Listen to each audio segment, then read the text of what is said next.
What will you do to unlock innovation? In today's fast-paced world, innovation might not be enough. Tomorrow's pioneers of change will need to be agile, able to adapt, and committed like never before. Your host, Sannah Vinding, invites you to listen in and join business leaders from around the world as they share their visions for success in our future business challenges. Welcome to Unlock Innovation. I'm your host, Sannah Vinding. I'm always excited to learn. And in today's podcast, we're going to talk about how to be innovative with business strategies and to being innovative around communication across borders. I want to welcome Charlotte Nytoft. She's an international leader. She has experience within business development strategies. She worked in US, she worked in Denmark as well, and she's the founder and owner of CNR Consulting. So she consults small or mid-sized companies with growth international. And she also just published a book with the title Export Across the Pond. So welcome, Charlotte, and tell me a little bit about yourself and then about your drive for being innovative. Thank you so much, Sannah, and thank you very much for having me. I look forward to sharing my thoughts with you, and I'm really thrilled to be invited to your podcast. So thank you so very much. And actually, I can also add I've actually also lived and worked in Germany for a number of years. So let's add that to the list as well. To the list, so, yeah. To the list, yeah.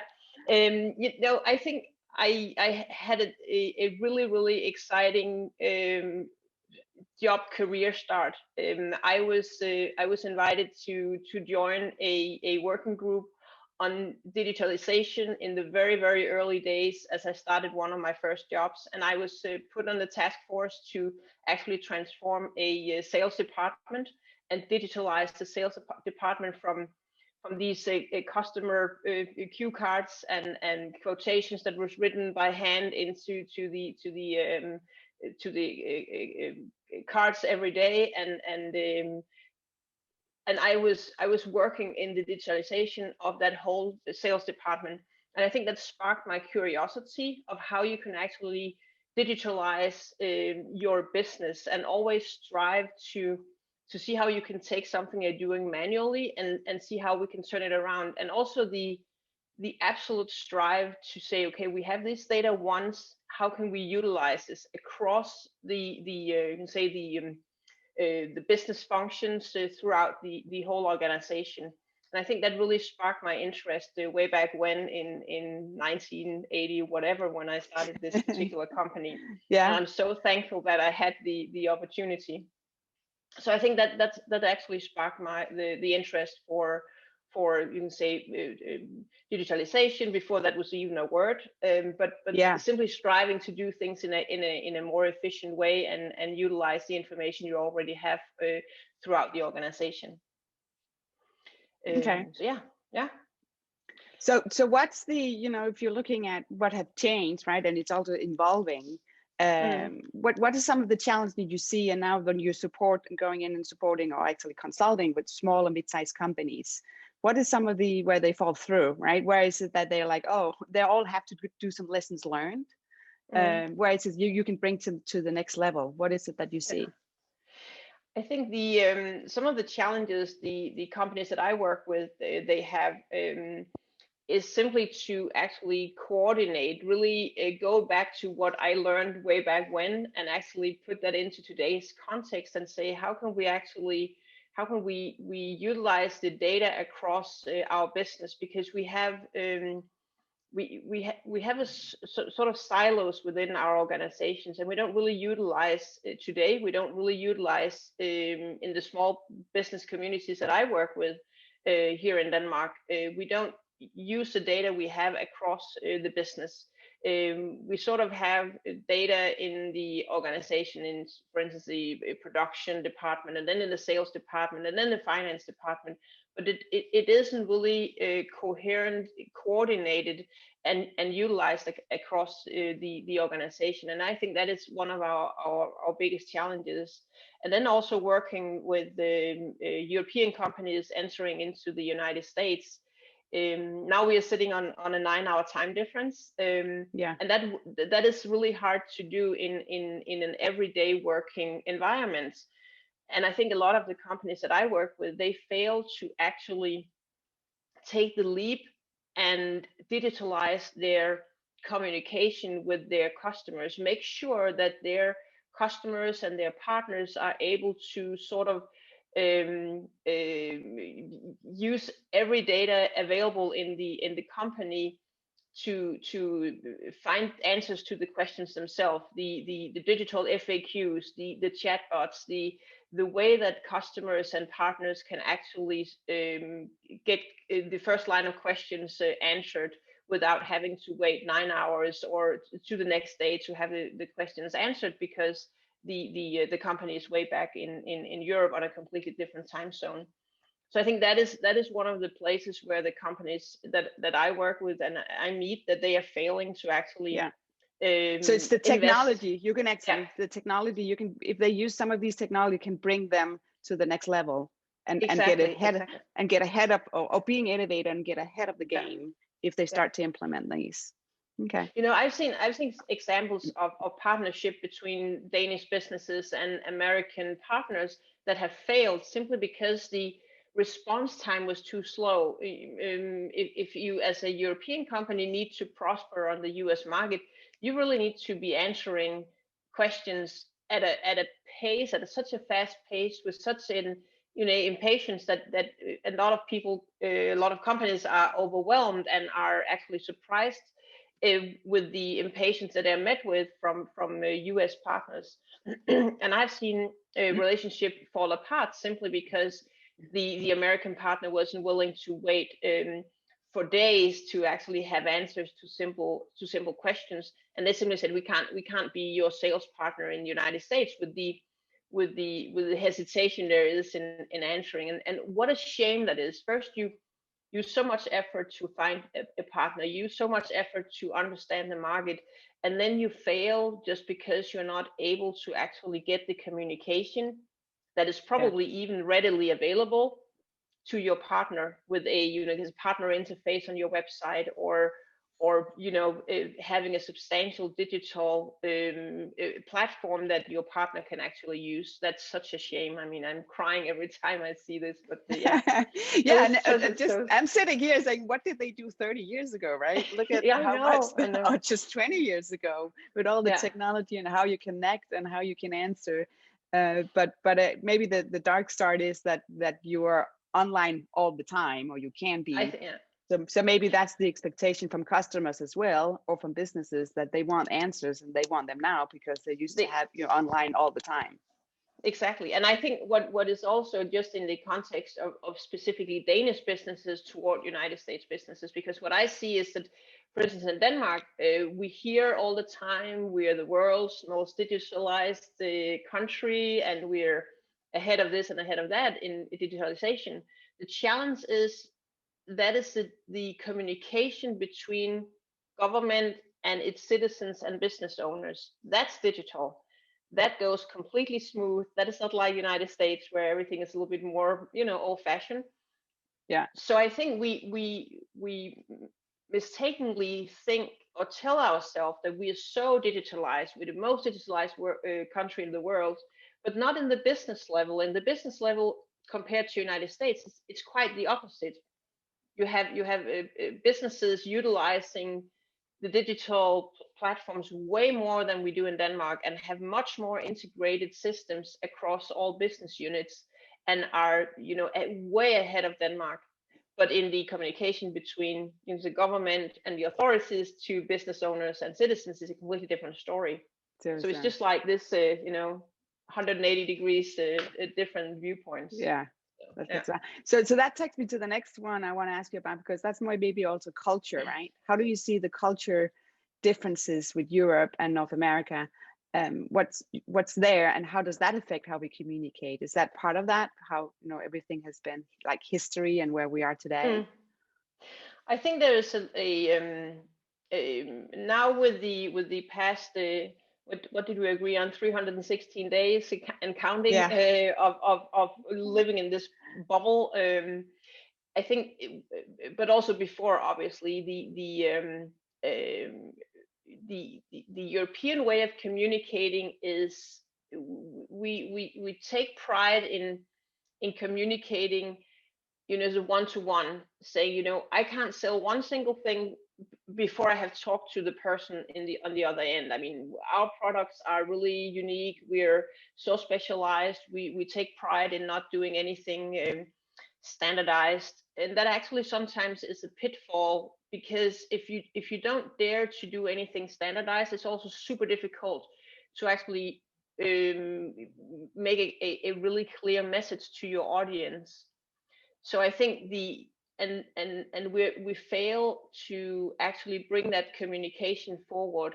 So we are too much dependent on the one-to-one communication with our customers and prospects and partners, whereas, for instance, the United States has a much better grip on actually standardizing things, identifying the audience, shaping the message, and then push it out on the market, so people will actually start looking, or get the message through the different social channels. And I think that is a huge difference. I think in Europe we really have been pushed, of course, by the Corona crisis, to do much more online meetings and sales presentations online, but that is such a novel playing field we need to actually maneuver in, because we haven't been used to that, because we've been used to needing this dialogue one-to-one before we was able and comfortable in doing anything. And I think that is very much different. I remember when we had the financial crisis in 2009-10. United States was already doing this. They had a huge push to virtual trade shows and things of that nature. And it seems like when we're here in Europe right now, it's just like the big thing, the virtual trade shows. And I said, United States did that, 10 years ago. So reinvented again. Yeah. Exactly. So it just tells you, how different digitalization and the digital transformation is perceived in the two different markets, in Europe and in United States. So yeah. What about, so again, I have a little bit about culture. So on the culture aspect, how in Denmark, right? You're, I think you're direct. You're really direct. You don't need, right, 30 minutes intro. You will say, hey, this is where we're going. So how do you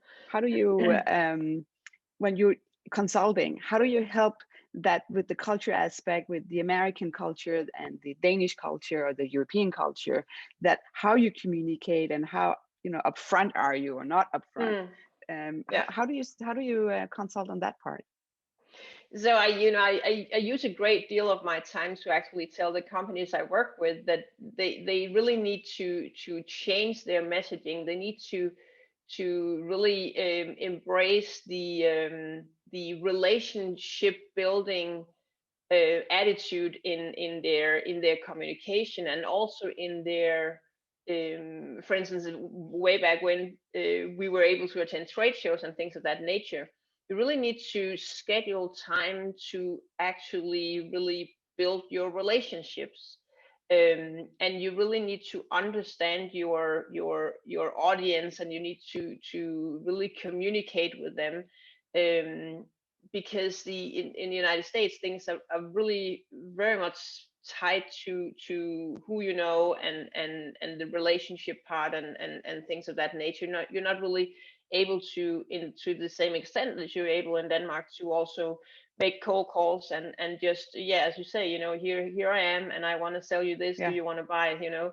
That it doesn't work that way in the United States. So I really need to emphasize again and again and again that it is a relationship building. They need to invest and prioritize building relationships in various different ways, reaching out to their network and having people introduce them and understand what that actually takes. So that is something that I use quite a bit of time with the companies that I work with to tell them that that's a part of the game in when they want to prosper in the United States. Yeah, it's some secret sauce, right? Yeah, it's the hidden. Yeah, because you can't give them a specific recipe. It's something they need to nurse and to build up.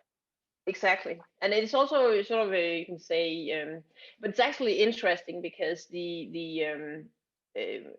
you know, for instance, one of the things that especially for companies that are having technical products, I use a great deal of time to tell them how they actually should utilize, for instance, the trade shows or this forum for, you can say, continued education in a certain industry that has a certain you need to be licensed to do XYZ. So companies can actually really take advantage of that particular aspect that is also totally different from Denmark. But the fact that somebody has to obtain a license every year, and then that's, you know, that's done by continued education, that's actually a huge stepping stone for Danish businesses or for European businesses to actually build that network and those relationships, because they can talk to their audience really one-on-one. But it's something they need to prioritize, and it's something that they need to understand how they actually can leverage. And also because that a lot of the Danish industries are, let's say, on the sort of cutting edge, on the forefront of the development, so they really have something to speak from. You know, they have a platform that they can actually utilize. So yeah. Okay. Yeah. So in terms of innovation, what's the most important thing you can do in your space? So what I need to, of course, take my own medicine. So I need to. I'm in the process of creating digital products for my business. So I need to. I'm really in the with the writing of my book. I want to create. You would say. The webinars that I'm pre-recording, and I'm saying, you know, figuring out how I can digitalize my services, so my audience can actually, which would be both American and European companies wanting to export across the pond, that they can actually get some of my insights from the many years I've worked in this space, and they can, you know, pay it with a credit card and watch whenever appropriate, because of course that's sort of the new black that is It's on demand, right? Yeah, exactly, the on demand export advisory services whenever it fits your schedule. So that is what I have here on my table that I'm gonna do here. That is great now, but yeah. And then obviously also one of the things that I'm working on, because one big thing is obviously data. Data will be more valuable than oil one day. So I'm having some ideas on how I could actually create this, you know, FAQ, the subscription-based FAQ for how are we supposed to do with this form whenever we have established ourselves in Europe. And oh, by the way, how is it with vacation? What can we do? And what should I offer my new employees in the state of California? Or all these frequent asked questions. So that is one of the things that I'm looking at as well, to see how I could actually build out a, say, subscription-based access to a platform with all kinds of information on how to do business across the pond. So, and I think that's a great approach, because you can also just Google yourself to death, right? Exactly. Yeah, exactly. And to have one place to go and where you can trust the information. I think in these days, right, you need to trust the information and believe what you're reading. Absolutely. Because there's so many other pages where you're like, is this real or is it not real? And, so that's it's a lot about building up the trust, and then you can be that one place to go to. Yeah. So the one-stop shop for transatlantic business opportunities. So and then obviously the fact that I'm pretty sure we will step into a new era where you know, the just exporting, whether that's going east or west, is probably not gonna cut it. You really need to establish yourself, at least with a subsidiary, and if you can do local manufacturing, because that will, for every community, every country, every state, whether that's a state in United States or a member state in the European Union, there will be such a huge focus on local content and local manufacturing, and that will obviously get pose a whole new tsunami of questions that people are going to ask on how we're going to do this. So yeah, absolutely, something that I foresee will be of great demand in the future. Yeah. So yeah, so that is what I'm working on. Just a little bit. No, it's a huge task. Just a few things. Yeah, just if you keep you busy. No. Yeah, exactly. So now, because you are so much, you know so much more, right? Now let's make you move mountains. So what would you tell Charlotte 10 years ago if you're looking back? Oh, if I'm looking back, that's a really good question. I've always been driven by my sort of my curiosity and my eagerness to step on novel ground, and I've been very, very fortunate to almost always work on a blank slate. Been having jobs where I was giving tasks of saying, this is not working, fix it. Just no matter what it costs, we just need to have this fixed. And I've been really very fortunate to have these tasks trusted with such important tasks. But I also have been working in multiple different directions. And I think if I should have given myself an advice 10 years ago, or maybe even more, then it should be to actually really focus on something, really be sort of specialized in one field. Now I'm saying that I'm specialized in transatlantic business, and to some extent that is true, but it's also super broad. So I would have liked to add transatlantic business within a certain sector, or within influencer marketing, or within something. So I think that would have been the advice I would give myself, just a tiny more to narrow it focused down than a little bit more. Yeah, narrow it down a little bit. But hey, it's when you're working as a consultant, to have a broad scope from sales, procurement, management, whatever, logistics, and also from industries, going from really industry, steel, constructions, and so on, and to e-commerce of apparel and furnitures, selling both to B2B and B2C, and working with the government institution, helping Danish businesses establish themselves in the United States, and so on. So I'm almost never, asked the question, and a situation that I haven't experienced myself. I have established a subsidiary in Germany for a Danish company. I've been working in the new East Bloc of Europe in the early days. So I've been super fortunate. So I've lived all the things myself, and that's of course a strength. That's a huge advantage as well. It's a huge advantage, right? Especially when you're working as a consultant. Yeah. Because you can easily jump in because you understand the aspect. It's not like it's not a new world for you. Exactly. Because you have been exposed to it. So exactly, it is a balance, right? To say, yeah, you want to narrow down, but it's also the advantage to have the broad spectrum. So absolutely. So pros and cons, but a little bit more focus would have been probably good. just if it's tangible goods or services, that could have been a good distinction. That could have been. Yeah. That's good. Thank you so much for being on my podcast today. I enjoyed it very much. You are most welcome, Sannah, and you may have a beautiful weekend in sunny California. And I will. Hope to see you soon after this has ended with the whatever. Whatever, so, for sure. Whatever. Yeah. Okay. Yeah. Cool. All right. Take care.